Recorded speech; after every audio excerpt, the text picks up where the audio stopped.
Buongiorno e ben ritrovati con l'informazione flash di News Sicilia. Vediamo insieme i titoli più rilevanti della mattina. L'emergenza Etna disposta la chiusura del settore B1 dell'aeroporto di Catania fino alle 18:30, disposta in contemporanea anche la riapertura degli spazi aerei interdetti ieri.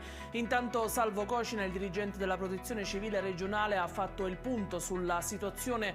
Una folla di curiosi ha bloccato ieri la circolazione a piano vetore, necessari anche 4 interventi di soccorso in aiuto di escursionisti. A Catania la Polizia di Stato ha scoperto un deposito di auto rubate contenente anche parti di carrozzeria e componenti meccanici già smontati, recuperati anche 3 veicoli rubati. Il blitz durante un servizio di pattugliamento in via Palermo, dove gli agenti hanno notato un'auto con il motore acceso ma senza nessuno a bordo. Questa mattina davanti alla scuola Petrarca di Catania era presente anche la madre protagonista di un'aggressione a una maestra finita in ospedale. La donna ha parlato con il sindaco Trantino spiegando la sua versione dei fatti. Sarebbe intervenuta dopo che l'insegnante avrebbe schiaffeggiato il figlio 1 o 2 volte. Sul fronte investigativo intanto è emerso che a colpire l'insegnante sarebbero state 2 donne.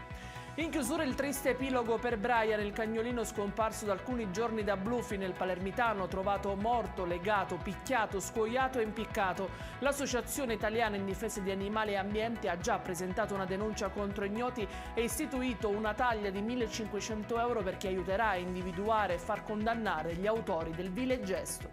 Ed è tutto per queste edizioni. Io vi ricordo che i dettagli su queste notizie e molte altre li trovate sul nostro sito www.newsicilia.it e sui nostri canali social. Grazie per averci seguito, buona giornata.